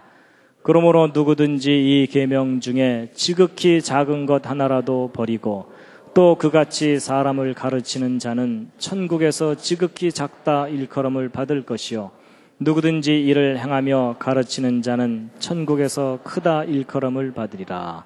아멘. 자, 여러분 창세기 1장 1절의 비유를 이제 말씀드렸는데 감격스럽지 않으십니까? 근데 이제 보너스로 한두 가지 말씀드릴 텐데 보너스입니다, 이건. 뮤직. 여러분 피아노 건반 속에 이 창세기 1장 1절에 이 숫자들이 숨어 있는 거 아세요? 오 마이 갓. 여러분 이게 무슨 말이냐면요. 여러분 피아노 건반을 보면 여기 도움이 이렇게 있잖아요. 아랫도 윗도 이렇게 얘기하죠. 그래서 요거 한 간격을 한 옥타브 이렇게 얘기하죠. 근데 여러분 이 아랫도와 윗도는요. 이 아랫도와 윗도의 간격은 인간이 임의로 정하는 게 아닙니다. 여러분 이 아랫도와 윗도는 무슨 관계가 있냐면 이 아랫도의 진동수의 정확하게 2배가 윗도입니다. 수학 물리적으로 볼 때. 그래서 아랫도의 진동수가 1000이면 윗도는 2000이에요. 그래서 피아노 조율을 하는 게 바로 저거 조율하는 겁니다. 그래서 음은 인간이 발견해낸 거지 인간이 만들어내는 게 아니에요. 이미 우주 안에 있는 질서를 발견했고 그 조화를 이용해서 우리가 음악을 즐기는 겁니다. 그리고 이 도레미파솔라시도도 이거 대충 레라고 하자, 뭐 미라고 하자 이래 갖고 정하는 게 아닙니다. 이 음과 음 사이에 완벽한 수학적 질서와 조화를 이루는 음들을 찾아내 갖고 그걸로 화음을 이루는 겁니다. 그래서 여러분 음악이 수학이에요. 그래서 여러분 컴퓨터가 뭐를 하는 거냐면 수학 계산하는 기계거든요. 근데 음악을 녹음해서 컴퓨터에 집어넣었다가 계산 다 한 다음에 스피커로 빼내죠. 그러니까 음악이 수학으로 들어갔다가 수학이 다시 음악으로 나오는 거예요. 그래서 여러분 음악은 수학이에요. 그렇다고 뭐 음악하는 사람이 수학을 반드시 알아야 된다 그 얘기는 아닙니다. 너무 긴장하지 마시고요. 근데 음악이 수학인 것은 이해를 하셔야 돼요. 그래가지고 여러분 도레미파솔라시도도 정확하게 이제 그걸 찾아내는 거거든요. 음들의 조화를. 그래서 이제 보통 이 하얀 건반과 까만 건반 사이를 반음이라고 보통 얘기하고 이거 하나 건너뛴 걸 온음이라고 얘기하죠. 그래갖고 이제 반음으로 따지면 1, 2, 3, 4 이렇게 숫자가 매겨질 거고요. 온음으로 따지면 하나 건너뛰어야 되니까 하나 건너뛰어서 2, 3, 그 다음에 하나 건너뛰어서 4, 또 건너서 5, 6, 7 이렇게 되겠죠. 그럼 이제 각 옥타브마다 반음 숫자와 온음 숫자가 생기게 되죠. 그래서 그 반음과 온음 사이의 그 숫자, 반음과 온음의 그 숫자를 각 옥타브마다 이렇게 정리해 놓은 겁니다. 그럼 이제 이렇게 된 숫자를 이거 잘 보세요. 근데 이 숫자들을 보시면 아까 제가 창세기 1장 1절을 설명드리지 않았다면 이 속에 무슨 특별한 숫자들이 있는 거를 모르세요. 근데 창세기 1장 1절 얘기를 다 듣고 이해를 하고 나면 여기 잘 보시면 여기 7번째 조합 중에 눈에 띄죠. 37과 73.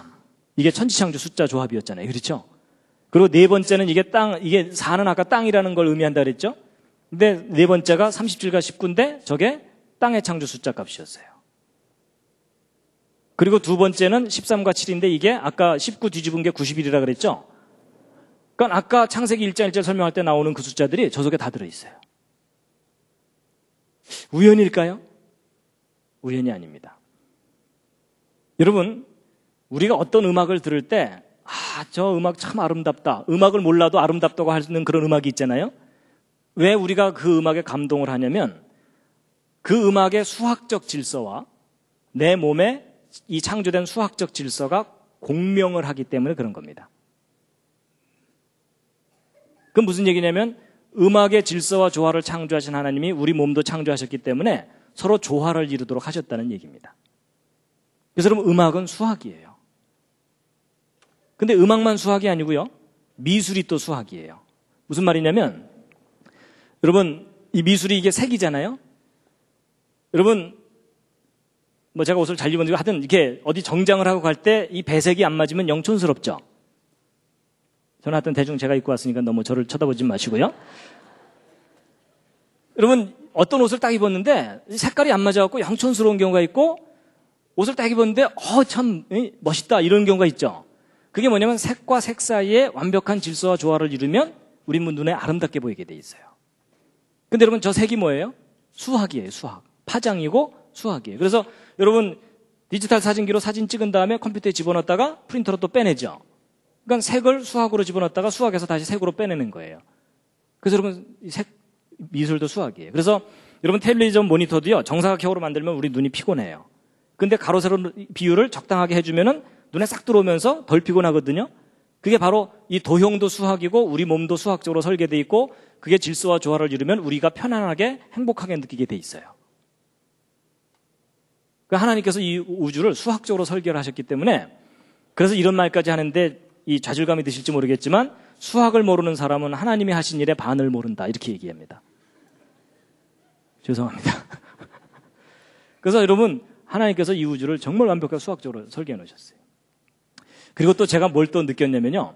하나님께서는 수학자들도 사랑하신다는 걸 제가 깨달았어요. 왜냐하면요. 지금까지 설명드린 이 내용들 문과분들한테는 방언이에요. 그렇죠? 근데 여러분 제가 이 내용을요. 공과대 학생들이나 이과 학생들이나 수학하는 학생들한테 이 강의를 해주면요. 눈이 반짝반짝해져요. 그러니까 여러분 수학은 수학자들에게 언어고 그렇죠? 음악은 음악하는 사람들에게 언어예요. 그러니까 각 영역에 있는 모든 사람들에게 하나님께서 메시지를 주시는 거라는 거죠. 그래서 하나님이 이 우주를 기가 막히게 디자인해 놓으셨어요. 완벽한 질서와 조화를 이루도록. 자, 그 다음에 이제 신약에 나오는 숫자의 비밀을 하나 말씀드리고 이제 마칠 텐데요. 여러분 신약에 나오는 숫자 중에 이 중요한 숫자가 이 숫자입니다. 153. 여러분 저 숫자 어디선가 본 듯하지 않으십니까? 모나미 불편에 나오죠. 그렇죠? 거기 153이라고 나오죠? 그거 별로 눈여겨 안 보셨을 텐데요. 모나미 불편에 써 있는 그 숫자가 바로 이 성경에서 따온 저 숫자입니다. 그래서 거기다 집어넣은 거거든요. 그래서 이제 이 숫자가 어디에 나오냐면 예수님이 부활하신 다음에 베드로에게 나타나셔갖고 이 베드로가 밤새 고기잡이를 하다가 한 마리도 못 잡았죠. 근데 예수님께서 이제 뭐라 그러시냐면 배 오른편에 그물을 던져라. 그랬더니 베드로가 고기를 왕창 잡았는데 몇 마리요? 그게 이제 153마리예요. 근데 이제 보통 사람들은 성경 읽으면서 많이 잡았네 이러면서 넘어가잖아요. 보통 그렇잖아요. 근데 여러분 저 숫자가 좀 이상해요. 왜냐하면 여러분 요한복음 21장 그 뒷부분을 보면요. 예수님의 행하신 일이 너무 많아가지고 그걸 일일이 기록한다면 그 분량이 엄청나기 때문에 이 세상 전체에도 두기 어려울 정도로 그 엄청난 일을 하셨다. 그 중에 정말 중요한 것만 추린 게 요한복음이다. 그 얘기예요. 맞죠? 그럼 여러분 사실 이 복음과 관계가 없는 내용이 이 요한복음서에 들어갈 리가 없어요. 아니 그냥 많이 잡았다 이러면 되는데 153마리 잡았다고 굳이 써놨잖아요. 그렇죠?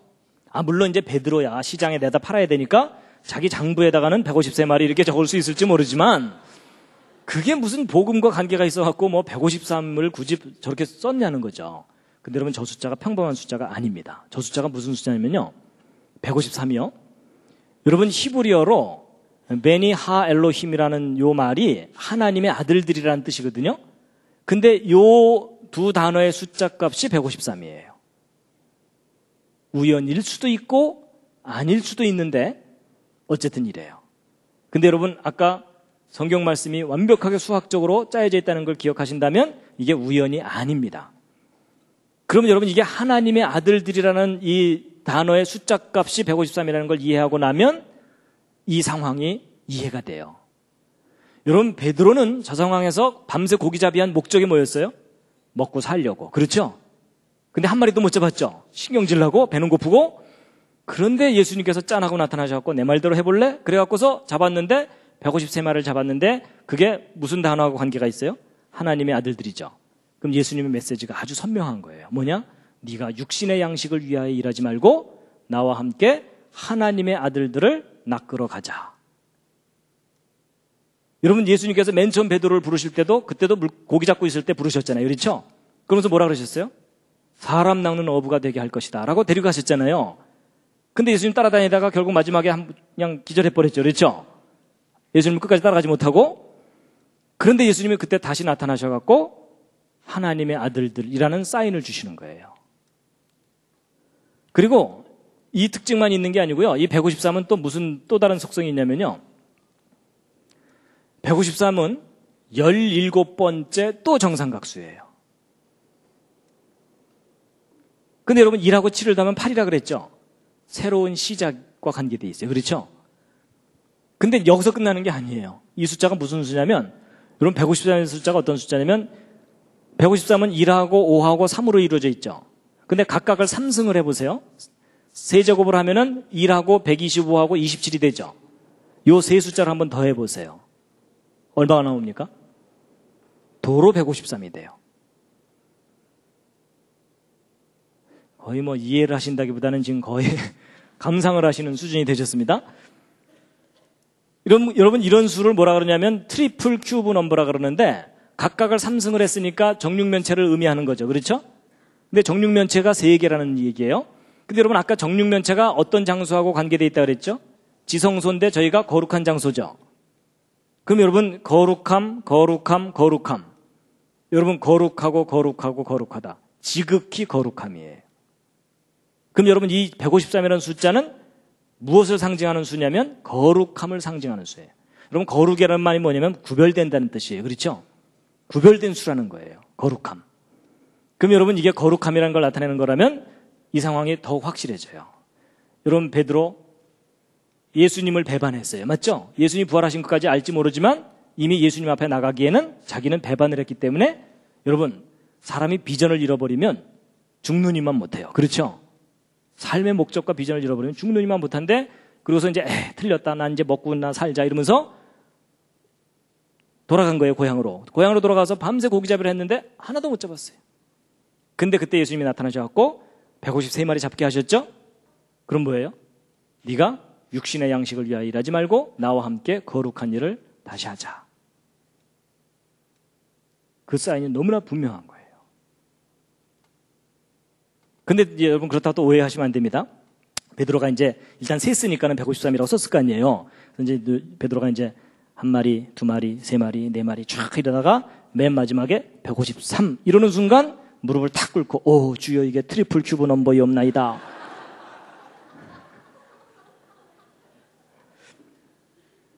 그랬을까요? 아닙니다. 여러분 베드로는 저런 내용을 구체적으로 알 리가 없어요. 왜냐하면 성경을 보면 베드로는 일자무식 어부라고 돼 있어요. 맞죠? 그러니까 베드로가 저걸 알 리가 없어요. 근데 베드로는 저런 내용을 몰라도 저 정도 상황이면 예수님을 따라가게 돼 있어요. 왜냐하면 자기가 예수님을 배반했는데 직접 찾아오셔갖고 물고기를 그렇게 많이 잡게 하셨다는 얘기는 여전히 자기에게 관심이 있다는 얘기잖아요. 그렇죠? 그렇다는 얘기는 저 정도 되면 이제 베드로는 다시 그물을 버려두고 예수님 따라가게 돼 있거든요. 그러면 베드로가 알아듣지 않아도 될 저 153의 비밀은 도대체 누구를 위한 거냐 하는 거겠죠. 그렇죠? 어렵지 않습니다. 153이 거룩함을 나타내는 것이고 그게 트리플 큐브 넘버이고 거룩함을 나타내는 것이라는 것을 이해할 수 있는 모든 사람을 위한 메시지입니다. 바로 여러분과 저입니다. 그러면 그럼 차라리 하나님께서 그냥 톡 털어놓고 예수님께서 톡 털어놓고 야 나와 함께 거룩한 일을 하자 이러면서 그냥 데리고 가시면 되잖아요. 근데 왜 굳이 저렇게 숫자 속에 숨겨두셨을까요? 근데 여러분 성경은 뭔가 일관성이 있습니다. 여러분 그 시편 1편을 보면 복 있는 사람은 악인의 길을 쫓지 아니하고 죄인의 길에 서지 아니하고 오만한 자의 자리에 앉지 아니하고 오직 여호와의 율법을 즐거워하여 그 율법을 주야로 묵상하는 자로다라고 돼 있죠. 여러분 묵상이라는 게 뭐냐면 여러분 성경 말씀을 한 번 읽고 다 깨달을 수 있으면 더 이상 읽을 필요도 없고 묵상할 필요도 없어요. 맞죠? 근데 왜 하나님께서 우리에게 묵상을 하게 하시냐면은 한 번 읽고서는 뜻이 들어오지 않는 중요한 것들을 그 속에 숨겨두셨어요. 그건 되새기야만 알 수 있는데 단순히 명상만 한다고 되는 일이 아니에요. 하나님이 창조하신 이 모든 세상을 이해를 하고 하나님 말씀을 함께 이해해야만 알 수 있는 것들을 넣어두신 거거든요. 그렇다면 성경을 사랑하지 않는 사람은 절대로 성경을 묵상을 못합니다. 맞죠? 하나님의 말씀을 사랑하는 사람들에게 하나님 말씀을 되새기다가 이런 놀라운 것을 숨겨두셨구나 하고 발견하게 하신 거예요. 보물을 발견하게 하시는 거죠. 이해가 되십니까? 예. 그래서요, 여러분 이 트리플 큐브 넘버는 세 자리 숫자 중에 있을 거거든요. 그럼 100하고 999 사이에 이 숫자들 속에 있을 텐데 트리플 큐브 넘버가 딱 4개가 발견됩니다. 그러니까 우주에 있는 숫자 중에 딱 요 4개만 트리플 큐브 넘버인데 153은 방금 베드로의 물고기 설명드렸죠? 370은 37 다입별 10개거든요. 그러니까 이것도 완전함과 관계된 거고요. 근데 371, 이것도 3의 3승, 7의 3승, 1의 3승을 더하면 371이 되거든요. 근데 저 숫자는 성경에서 여간해서 찾기 힘들어요. 근데 저 숫자가 무슨 숫자인지 혹시 아세요? 이게 무슨 수냐면요. 노아가 방주에 들어가 있던 날짜 수예요. 오 마이 갓. 여러분 노아가 방주에 들어가 있던 날짜 수가 정확하게 371일이에요. 근데 노아 방주가 어떤 장소예요? 거룩한 장소예요. 거기 들어가야만 그 다음 세상을 가요. 거룩함이에요.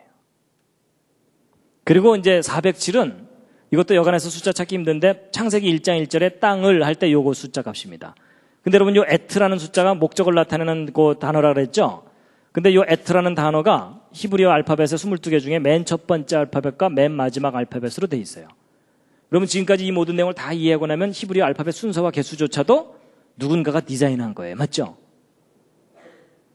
분명히 그 오리진은 하늘에 있어요. 그렇죠? 그렇다면 알파와 오메가, 처음과 마지막. 이거는 하나님이 창조하신 시점이 있고 마지막 심판하시는 마지막이 있습니다. 그 가운데 여러분과 제가 살고 있는데 지금 거의 끄트머리에 왔어요. 그 다음에 여러분 이 13다입별은 지금까지 설명을 제대로 안 드렸는데 13다입별은 뭐하고 관계되어 있냐면요. 첫 번째 다입별은 유일하신 하나님과 관계된 다입별입니다. 그래서 여러분 신명기 6장 4절이 그 쉐마라 그래서 이스라엘아 들으라 이렇게 돼 있거든요.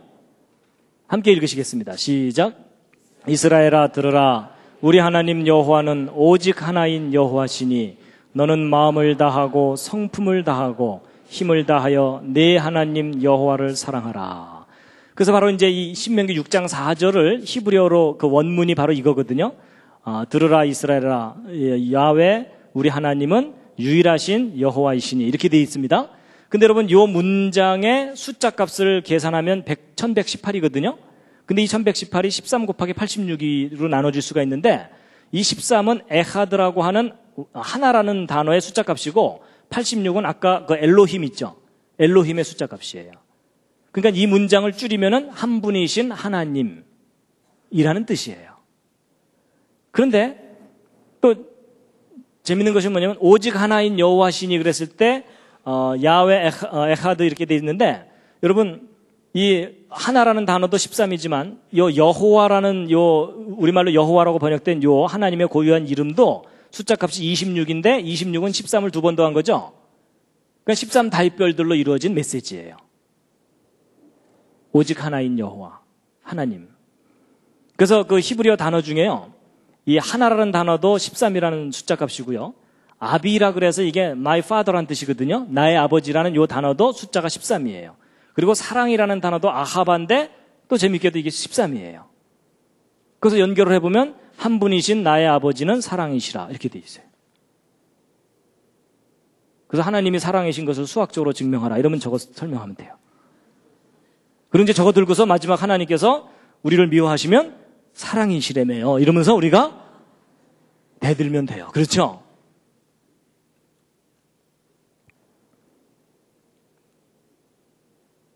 그리고 여러분, 요한복음 1장 1절도 아까 제가 맨 처음에 시작할 때 읽은 말씀이거든요. 태초에 말씀이, 함께 읽으시겠습니다. 시작. 태초에 말씀이 계시니라. 이 말씀이 하나님과 함께 계셨으니 이 말씀은 곧 하나님이시니라. 이것의 헬라어 원문이거든요. 이 헬라어 원문에 아까 이 알파벳 숫자값 다 찾아서 계산하면 3627이 나오는데, 이게 39 곱하기 93이에요. 근데 여러분, 아까부터 37, 73, 91, 19, 39, 93 이렇게 나오죠. 근데 여러분, 이 39가 뭐냐면 13 다윗별 3개 더한 거죠. 그러니까 한 분이신 하나님에 관한 메시지가 요한복음 1장 1절이에요. 그러니까 놀랍게도 성경이 허술한 신화, 그냥 어느 한 종교에 그냥 별로 가치 없는 경전인 줄 알았는데 아닙니다. 완벽한 수학적 질서와 조화로 완벽하게 디자인된 메시지예요. 그래서 인간이 저 메시지를 변경시키지 못하도록 하나님께서 수학적으로 딱 설계해 놓으신 다음에 자물쇠를 딱 채워 놓으신 거예요. 봉인을 해 놓으신 거라는 거죠. 왜냐하면 저 말씀이 변질되면 모든 사람이 다 죽거든요.